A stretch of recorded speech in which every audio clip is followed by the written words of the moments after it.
इतिहास में ना कुछ कहानियां सिर्फ तलवार और ताकत की नहीं होती। कुछ कहानियां होती है जबरदस्त बुद्धि और कमाल की रणनीति की।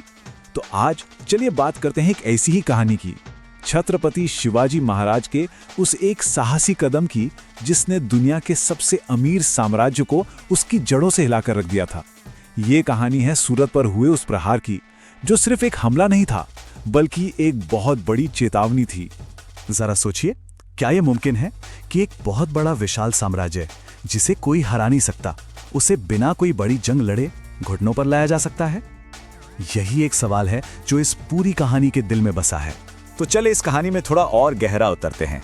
ये महासंग्राम था दो ताकतों के बीच, और इन दोनों ताकतों में जमीन आसमान का फर्क था।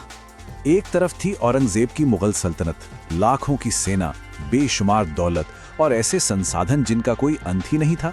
और दूसरी तरफ छत्रपति शिवाजी महाराज, जिनके पास थे सह्याद्री के चट्टानों जैसे कुछ हजार मावले, बहुत ही सीमित संसाधन। लेकिन हाँ, एक चीज थी जो असीमित थी, उनका साहस और उनकी दूर की सोच। महाराज ये बात बहुत अच्छी तरह जानते थे कि जंग सिर्फ तलवार से नहीं जीती जाती। और बस यहीं से शुरू हुई एक ऐसी रणनीति की जिसने जंग का पूरा मैदान ही बदल दिया। ये लड़ाई अब किलों में या मैदानों में नहीं बल्कि तिजोरियों में लड़ी जानी थी। शिवाजी महाराज का लक्ष्य तो दिल्ली था, लेकिन दिल्ली तक पहुंचना आसान नहीं था। वो विशाल मुगल सेना और मजबूत किलों के पीछे एकदम सुरक्षित थी। तो सवाल ये था कि इस सुरक्षा चक्र को तोड़ा कैसे जाए, और इसका जवाब था उस जगह हमला करो जहां मुगलों को सबसे ज्यादा दर्द हो, उनकी ताकत पर नहीं, उनकी दुखती रग पर, उनकी तिजोरी पर, यानी सूरत पर। महाराज के ये शब्द जो उन्होंने अपने सरदारों की सभा में कहे थे, उनकी पूरी सोच को सामने रख देते हैं। सीधी लड़ाई से बचो और दुश्मन की आर्थिक कमर तोड़ दो। यही उनकी रणनीति का सबसे बड़ा सूत्र था। अब सवाल उठता है कि सूरत ही क्यों? क्योंकि सूरत उस वक्त सिर्फ एक शहर नहीं था, वो मुगल सल्तनत की इकोनॉमिक लाइफलाइन थी, उसकी धड़कन। पूरी दुनिया के व्यापारी वहां आते थे। सोना, चांदी, हीरे, मोती सब कुछ वहीं से होकर गुजरता था।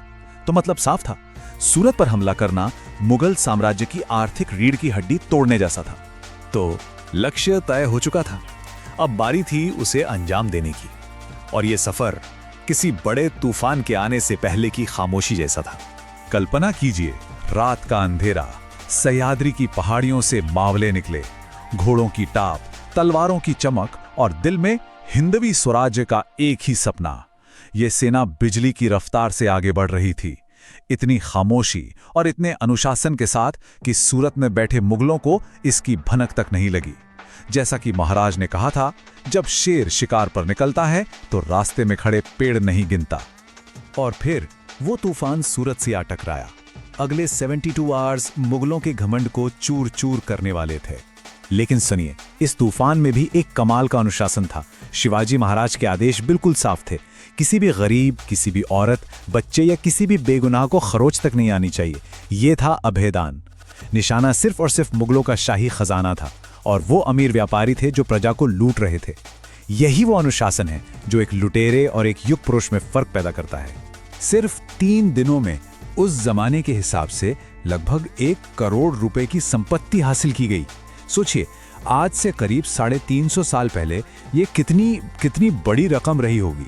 इसमें सोना था, अशरफियां थीं, कीमती कपड़े थे। ये मुगल सल्तनत के लिए एक बहुत बड़ा आर्थिक झटका था। उन 3 दिनों तक सूरत में सिर्फ एक ही गूंज थी, स्वराज की गर्जना।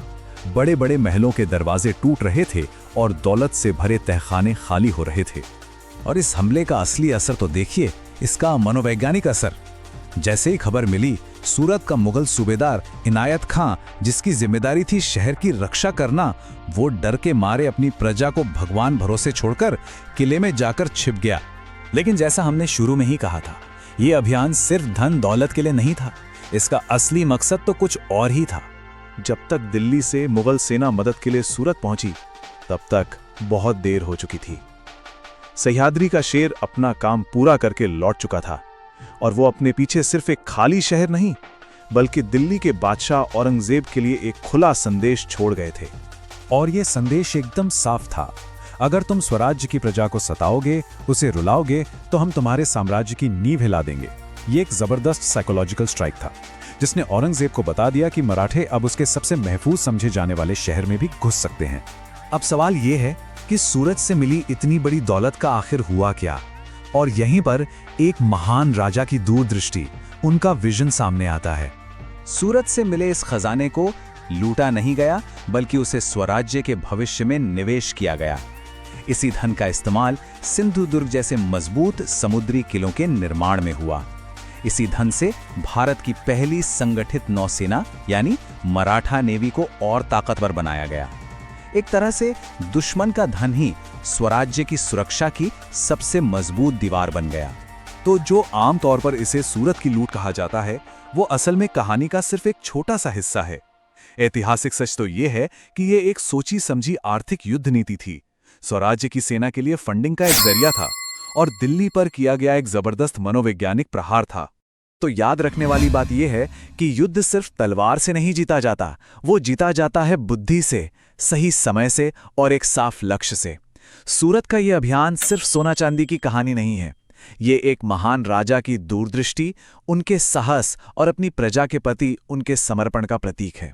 तो अगर छत्रपति शिवाजी महाराज की ये रणनीतिक और अनसुनी कहानी दिल को छू गई हो तो इसे जरूर साझा करें और कमेंट पे पूरे गर्व से लिखें, जय भवानी, जय शिवाजी।